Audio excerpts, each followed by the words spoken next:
this story has an author, it has a purpose, it has a meaning. It's got to feel good, right? To consider for a moment that it's not just meaningless. That the people whom you have loved, who have passed away, that their existences, like they had meaning. That the deep conviction you feel for knowing what is right and what is wrong and championing justice over injustice, like that's real. It's not a delusion. It's not an adaptive herd trait. It's part of a story. It's real. It's real. The fear of the Lord is the beginning of knowledge. When you understand God, awe-inspiring, omnipotent, creator of the universe, ex nihilo, meaning out of nothingness, the author of the story and the hero of the story, suddenly you know how we know things. It's because he told us. This book, this Bible, it's significant to say the least. Like it's the single greatest influence on culture in the history of the world, and that's not a coincidence. It's because it's the story of all the stories. It's the story of us and how we came to be and where we're going. The reason that it's had such an immense, like paradigmatic influence on psychology and culture and morality is that it's true. It's all true. It's the story. It's the book that we're in. And even if I were an atheist, I would stand in rapturous awe of the incredible historicity of the Bible. Full disclosure, I was on the team that launched a Bible translation. My wife joked with me. She's like, great, you're going to call yourself a Bible translator now.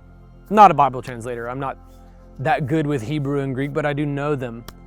And when I first arrived at work, the very first week I was on the job at this Christian publishing company that was launching a Bible translation, I saw this woman get out of her car and she tested like every handle on her car, both driver and passenger side, front and back, and including the back hatch. And she tested each of these handles twice before adjusting her glasses and walking into the building.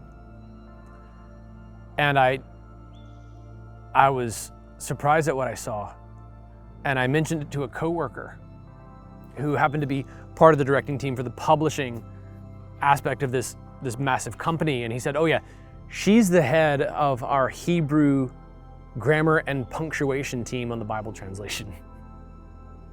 I said, okay, I feel pretty good about this Bible translation. And there's this common misconception. I see celebrities weigh in on it from time to time, and it's kind of laughable once you actually have a clue how the Bible came to be and how we have the Bible that we have. It's kind of laughable that like the people who play the voices for cartoon characters would weigh in on this without any knowledge at all. It's quite silly, but the notion is that the Bible we have today is like a translation of a translation of a translation, and this is just patently false. A lot of people don't realize this. Even like your average Joe, everyday pastor, has what's called an MDiv, a Master of Divinity degree, and that Master of Divinity is kind of like that's the standard degree that pastors get, and in it they're trained in Hebrew and Greek. We're trained in the original Hebrew of the Bible, that's the Old Testament, and the original Greek, that's the New Testament, of the Bible. The Bible is not a translation of a translation of a translation. It's not like when a new translation comes out, somebody took like the King James and made a more readable version of it. No, these translations come from the ancient manuscripts. And even among the collections of ancient manuscripts that we have, if you choose to draw from this collection of manuscripts versus this collection of manuscripts, and there's something included in this collection that wasn't in this collection, you'll even indicate that in your final version. Like modern day Bible translations have something that's in like italics or brackets or with a footnote, like just in case this collection of manuscripts was like the collection of manuscripts, just in case we're not getting, like that's how reliable the Bible is. You know that like from the Bible, We actually preserved literacy itself through the Dark Ages. I mean, the monks at St. Patrick's Cathedral, when they were rendering copies of it before the advent of the printing press, when they would arrive at the name of God, they would get a new utensil. They would become ceremonially clean in the Old Testament sense, and they would write his name, and then they would discard that utensil and become ceremonially clean again, and then continue on. Like, that's how seriously this document has been preserved and copied. It was the first mass printed book ever. I mean, the first time that a book was published for the masses, it was the Bible on the Gutenberg press, the very first of all the presses. There's a reason for this. There's a reason for this. There's no other ancient text that's preserved with such care and such reverence, such awe, such fear, as in the fear of the Lord, which is the beginning of knowledge. And I would argue the origin of literacy itself. The Bible is the epic. It is the Word of God. It tells us how this story began. It comes from the one who knows things with absolute certainty. And it's from the author of this very story that we know how the whole thing ends. There's no other ancient document like it.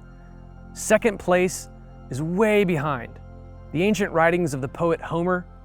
We have 10,000 fewer copies of Homer's writings than we do of the Bible. Like, that's how devastatingly massive the lead the Bible has on historicity and its historical preservation. It is a marvel because it's true.